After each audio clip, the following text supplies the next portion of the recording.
wanted to ask you about a couple of your receivers. Yeah. Elijah Thomas and Zion Tierney. How have you sort of seen them stay patient and improve throughout the season? Yeah, I mean, they have stayed patient. They've consistently worked at practice. I think Elijah's found a good little niche right there on the special teams where he can have a huge impact and a role in the game while still developing as a receiver and within the system. So I'm really proud of him. Again, it's a developmental game, and he understands that, and he attacks it every day. And a lot of the same with Zion, just being consistent out at practice, being engaged during practice, and continuing to develop and get better. Yeah, Ben, last night John was talking about he needs to just take more of the easy stuff that maybe he's not always seeing that. How do you, as his coach and play caller, maybe help him see some of that easy stuff that maybe he's not taking right now? Yeah, it's just whenever you're in practice, not overlooking it, because sometimes whenever you get in practice, you want to, against a different look, you want to make a different throw and make sure, I feel comfortable making this throw in this moment. And you just can't lose sight of taking the easy access out there. You can't go broke taking a profit. It's a saying in football. It's a saying for offenses pretty much everywhere in the entire world. And you can't lose sight of that. So taking the easy access, just the layups right there to keep us efficient on schedule and in manageable situations. I mean, that's really a big key to staying on the field while also still being aggressive and not being scared to, take the ball downfield. We got to connect on some of those opportunities too, but it starts with taking the easy stuff, being efficient, getting the ball out of your hand, and going on to the next play. Yeah, Ben, you guys haven't been able to have Troy Everett on the field since early in the season, but I'm curious, behind the scenes, what's his leadership continue to mean to your offensive line, the growth of that group, and your offense as a whole?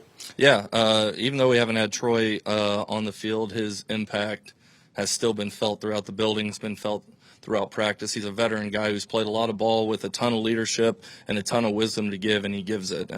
He still holds those young offensive linemen accountable. If they screw something up or something simple like they're late to a O-line meeting for whatever reason, right? Just something like that. He still does an unbelievable job of holding them accountable. So his impact is still felt.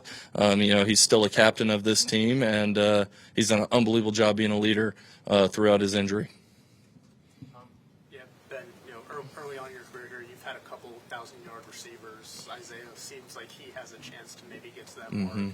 Beyond just his reliability that we've talked about a lot, what's made him so effective this season? Yeah, I think he has an awesome skill set.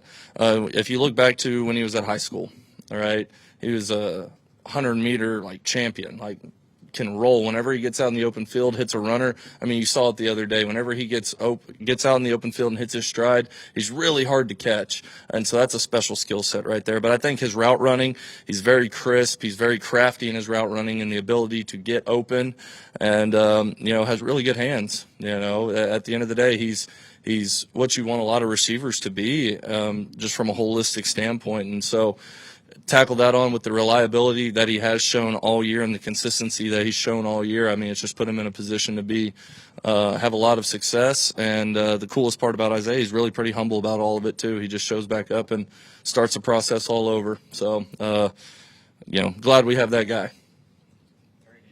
Yeah, I got one. Ben, last few weeks, the offense first quarter has not been great. Taking a while to get going. What can you do to generate some productivity early in the game? Find better ways to get us in rhythm. Find better ways to get the football in our playmakers' hands, get the ball moving forward, stay positive, stay ahead of the chains, be efficient. And I can do that. I can find just better ways to get those guys in rhythm, more comfortable, get them into the flow of the game quicker because it needs to happen quicker.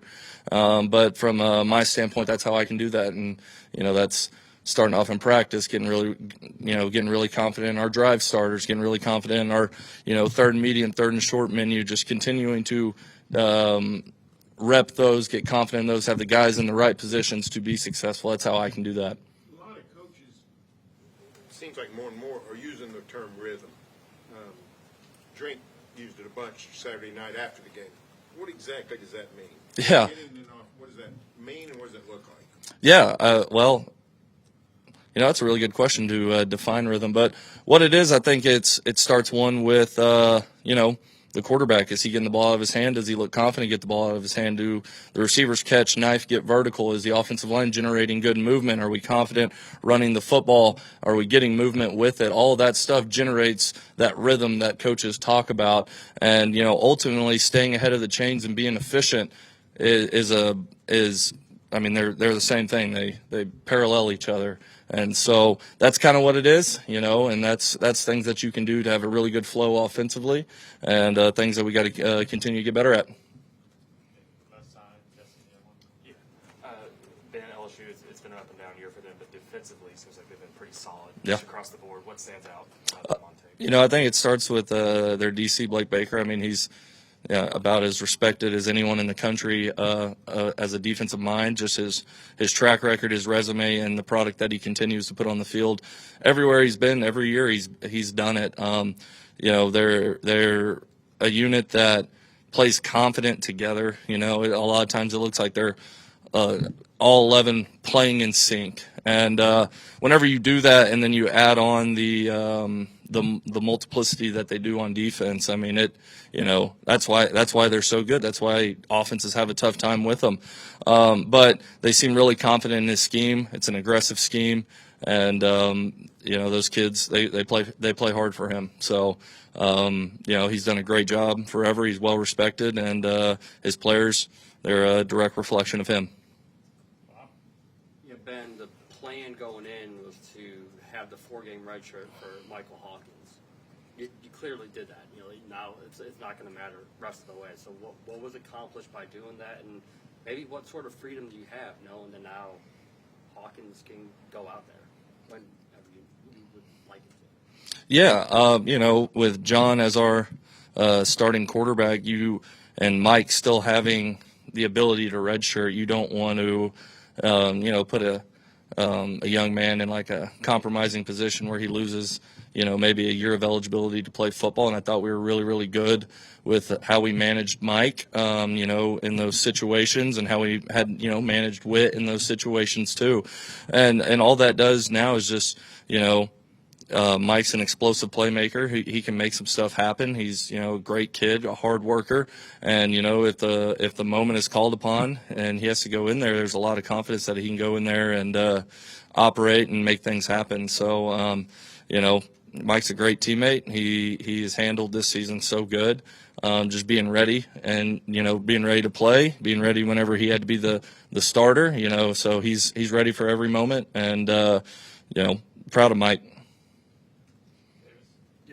John had a lot more deeper passes attempted on Saturday. Just what did you see from the deep passing game, and how can you get more success out of it moving forward? Yeah, I mean, defensively they were giving us some opportunities to take some one-on-one shots right there, and we got to connect on a few of those. You can't expect to connect on all of them, but just being better from him on ball placement, ball trajectory.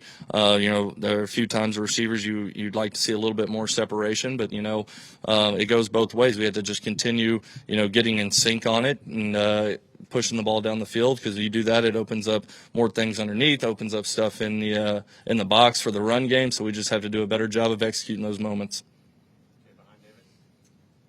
As you prepare for the final game of the regular season, how do you evaluate the growth of Xavier Robertson and other running backs from week 1 to now?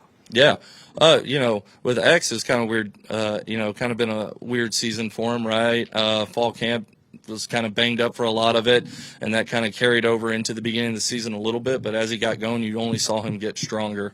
X might be the toughest player on our offense. Just his gritty performance the other day. So I'm proud of him. I'm proud of everything he does as a running back, catching the ball out of the backfield, being physical whenever he gets the ball in his hands. His pass protection has been spot on. And then a lot of other guys have been kind of dinged up for the majority of the year, but Torrey just being a true freshman and some of the things that he's done this year, and always being ready and always being ready to go in and operate and execute, is something that, again, I've said about him is just invaluable for a true freshman. And so I'm really, really proud of that running back room, the strides they continue to take. And, we have to just keep on, getting them better, getting them ready to play, and watch them go out and compete on Saturdays. Yeah, Ben, we see Brent passion and intensity all the time. Can you just maybe tell us what it's like to work alongside him day to day and how that maybe rubs off on the rest of the group? Yeah, I mean, all the intensity and passion that y'all see in games and stuff. I mean, it's like that in the building, 24/7. It's a mindset and it's a culture, and it's a culture that flows throughout our entire building. And what he does for the coaches and what he does for the players, just getting their minds right and getting them ready to go out and play and compete and operate.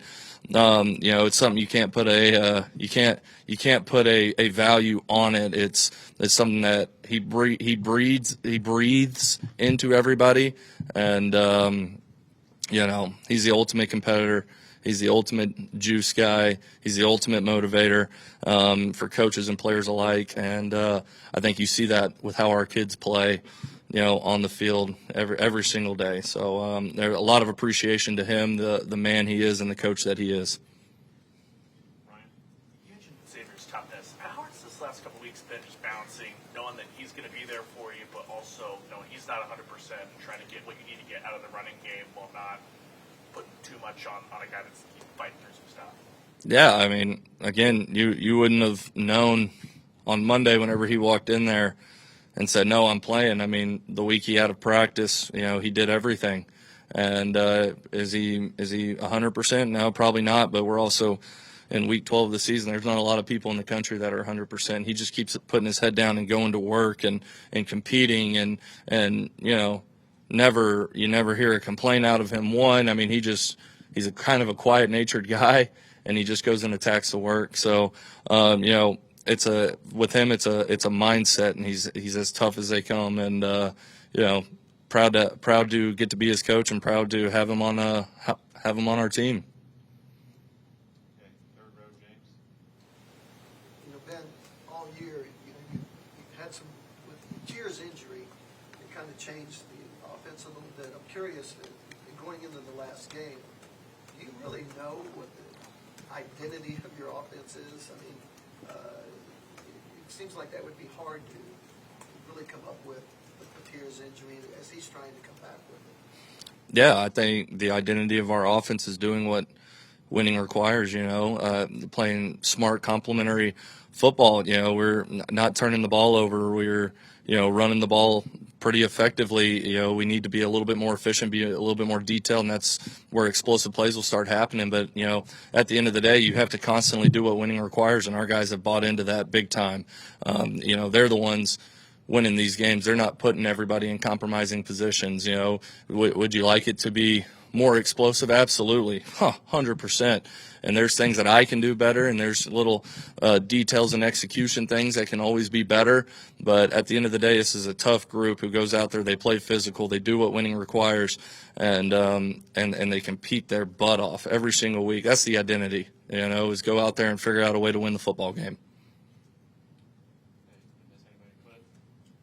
So, it's funny, at the beginning of the season, one of the things we talked about was the depth you had at the running back position. And we were like, well, are you going to try to work it down to maybe one or two guys, or are you going to try to do a kind of running back by committee thing? Well, now, at this point, you've got one guy getting almost all the action, and he's hurt. Is there a reason for concern? There's a couple of guys that we know have some talent, but aren't playing and aren't on the injury report.